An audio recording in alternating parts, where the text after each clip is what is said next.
Magandang umaga mga kaibigan ng linggo, latest weather update po tayo, July 28, 2024, latest weather update tayo. Pero bago tayo magpatuloy, palike and subscribe po muna kung hindi ka pa nakasubscribe at pahit po ng notification bell para ma-notify ko po kayo at updated kayo sa lagay ng ating panahon at para mapaghandaan din po natin ang banta ng posibleng bagong bagyong papasok sa ating bansa. Maraming salamat po.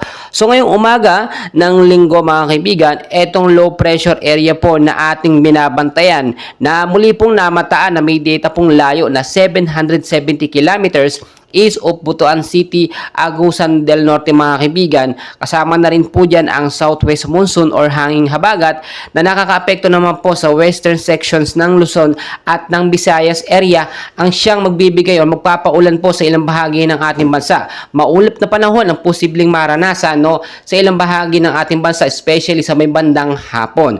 So mga kaibigan, ito pong active low pressure area na ating binabantayan as of now. Malabo pa po o maliit pa po yung tsansa na ito'y maging isang malakas, sabihin natin na isang maging ganap na bagyo mga kaibigan, or tropical storm.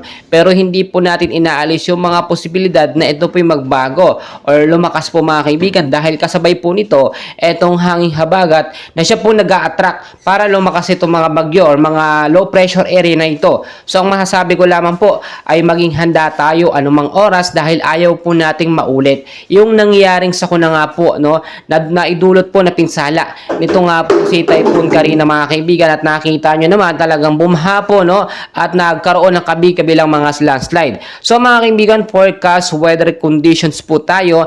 Narito po yung mga lugar na apektado po ng southwest monsoon at ng trapo ng low pressure area.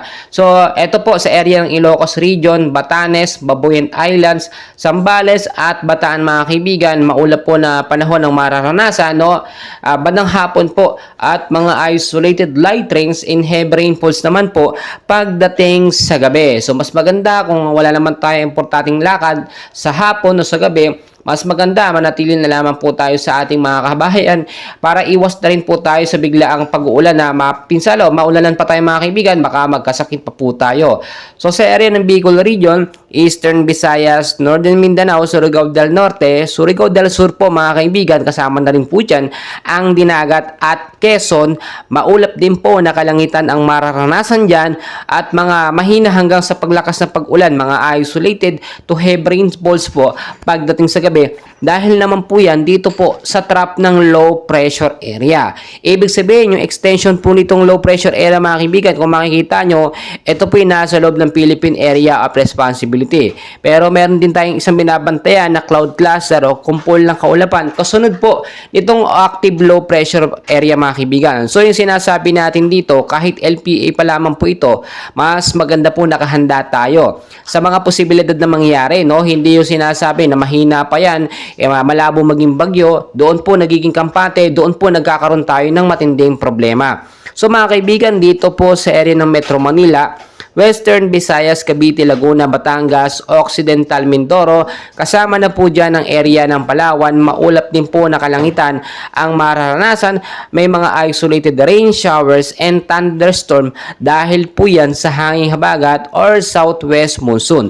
So pinag-iingat po yung impact nito sa mababang lugar sa banta po ng pagbabaha. At yung mga landslide prone area po, mag-ingat din po kayo, especially yung mga lugar po na matataas doon po sa mga mountainous area, at pansinin, obserbahan nyo din yung mga lugar nyo kung matataas po na area na wala naman masyadong puno, yun po yung madalas nagkakaroon ng landslide dahil nga po walang kinakapitan po yung lupa kapag ka mayroong patuloy at malakas po na pag-uulan.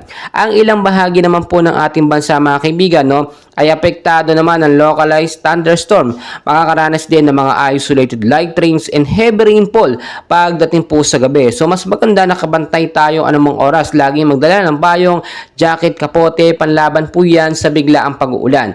Uunahan ko na kayo mga kaibigan, ito pong active low pressure area. Kapag ito po'y lumakas at naging isang tropical storm hanggang sa naging bagyo, ito po'y tatawaging bagyong Dindo. Ito po yung pangatlong bagyo kasunod po ni Typhoon Karina. Ang dinadalangin po natin kung sakali man pong mabuo bilang isang tropical storm o bagyo, itong si bagyong Dindo mga kaibigan ay mahina lamang po at hindi kasing lakas po ni Typhoon Karina na talagang nagpinsala o napinsala po ang ilang bahagi ng ating area mga kaibigan sa Luzon, Visayas at Mindanao. Kaya naman kung titignan po ninyo, as of now, patuloy nating minomonitor. Malabo pa naman na maging isang ganap na bagyo. Pero within 24 to 48 hours, may mga pagbabago po sa kilos mga kaibigan.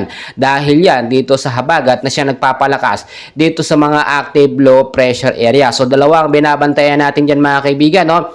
Ito pong hanging habagat at ito pong low pressure area na may posibilidad na maging isang bagyong dindo po mga kaibigan. So ano man yung mga posibilidad na yan, ano pa man naman dapat mangyari, dapat po maging handa tayo sa banta po ng panahon at sa banta po ng bagyo.